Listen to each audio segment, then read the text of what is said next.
പല പാരൻസും ചോദിക്കുന്ന ചോദ്യമാണ്, എൻ്റെ കുട്ടീനെ കുറേ കൂടെ സ്മാർട്ടാക്കാൻ നമുക്ക് എന്ത് ചെയ്യാൻ പറ്റും എന്നുള്ളത്.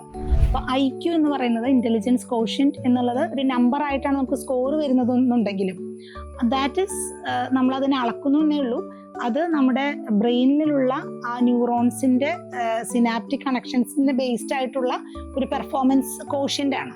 ഇപ്പോൾ നമ്മൾ നേരത്തെ ഒരു ഇൻഫൻറ്റ് പാരന്റിങ്ങിനെ കുറിച്ചൊരു വീഡിയോ ഞാൻ പറഞ്ഞിരുന്നു. അതുപോലെ തന്നെ ഇതിൽ നമ്മൾ ശ്രദ്ധിക്കേണ്ട കുറച്ച് കാര്യങ്ങളുണ്ട്. അപ്പോൾ IQ കൂട്ടാനായിട്ട് നമുക്ക് നേച്ചർ വേഴ്സസ് നർച്ചർ എന്നുള്ള ഇതാണ്. അതായത് കുറേയൊക്കെ നമ്മുടെ ജനറ്റിക്കലി ഉള്ള കോൺട്രിബ്യൂഷൻസ് ആണ്, ബാക്കി നമ്മൾ നർച്ചർ ചെയ്തുണ്ടാക്കുന്ന കാര്യങ്ങളാണ്. IQ കൂട്ടാനുള്ള കാര്യങ്ങളിൽ വളരെ എക്സ്പെൻസീവ് ആയിട്ടുള്ള ടോയ്സിന്റെ ഒന്നും ആവശ്യമില്ല.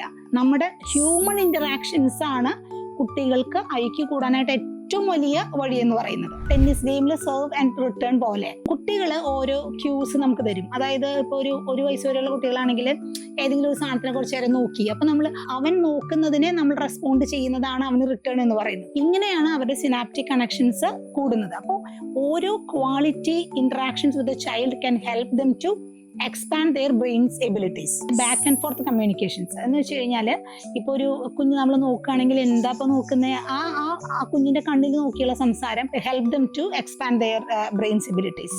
High density language exposure. പണ്ടൊക്കെ നമ്മൾ അപ്പാപ്പന്മാരെ അമ്മമാരൊക്കെ വീട്ടിലുണ്ടെങ്കിൽ അവർ കുട്ടികളോട് ഇങ്ങനെ തുരുതുരാന്ന് സംസാരിച്ചുകൊണ്ടിരിക്കും. ഹൈ ഇന്റൻസിറ്റി ലാംഗ്വേജ് എക്സ്പോഷർ ഒരുപാട് കുട്ടികൾക്ക് ഗുണം ചെയ്യുന്ന ഒരു കാര്യമാണ്.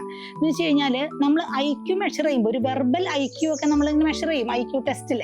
അപ്പൊ അതില് അവരൊരു ലാംഗ്വേജ് പ്രോസസ്സിങ്ങിന്റെ സ്പീഡും വൊക്കാബുലറി സൈസും ഒക്കെ ഡിറ്റർമിൻ ചെയ്യുന്നത് ഏർലി ലൈഫിൽ, ഇത് എസ്പെഷ്യലി ഫസ്റ്റ് ഫ്യൂ ഇയേഴ്സിലെ എത്ര ഇന്റൻസിയിൽ നമ്മൾ ലാംഗ്വേജ് എക്സ്പോഷർ കൊടുക്കുന്നു അത്രയും നല്ലതാണ്. കമന്ററി കൊടുക്കുന്നത്, നമ്മളൊരു കുഞ്ഞിനെയും കൊണ്ട് നമ്മൾ കുഞ്ഞിനെ ഒക്കെ എടുത്തിട്ട് നമ്മൾ അടുക്കളയിൽ പണി ചെയ്യുകയാണെങ്കിൽ നമ്മൾ കണ്ട ഇതേ ഇപ്പം അമ്മത കയ്യിലിട്ട് ഇളക്കുകയാണ്, അല്ലെങ്കിൽ ഇതേ കറി വെക്കുകയാണ്, അങ്ങനെ നമ്മൾ പറയുന്ന കാര്യങ്ങളൊക്കെ ഒരു കമന്ററി പോലെ പറയുകയാണെങ്കിൽ daily when the child listens to it, that also can be a very good language exposure for the child. പിന്നെ വേറെ നമുക്ക് പലപ്പോഴും ഇങ്ങനെയാണോ എന്ന് തോന്നുന്ന ഒരു കാര്യം ഞാൻ പറഞ്ഞേക്കാം. അതായത് ഇപ്പൊ നമ്മൾ എക്സ്പെൻസീവ് ആയിട്ട് സ്ട്രോളർ വാങ്ങിക്കാം, അല്ലെങ്കിൽ സ്വിങ് വാങ്ങിക്കാം. ഇതിൽ നിന്നൊക്കെ വിട്ട് റിസർച്ച് കാണിക്കുന്നത് കുട്ടികളെ നിലത്ത് കിടത്തി കളിപ്പിക്കുന്നത്, ഫ്ലോർ ടൈം കൂട്ടുന്നതാണ് അവർക്ക് ഏറ്റവും കൂടുതൽ അവരുടെ ബുദ്ധി വികസിക്കാനായിട്ട് നല്ലതെന്നുള്ളതാണ്. Especially after making sure the floor is safe.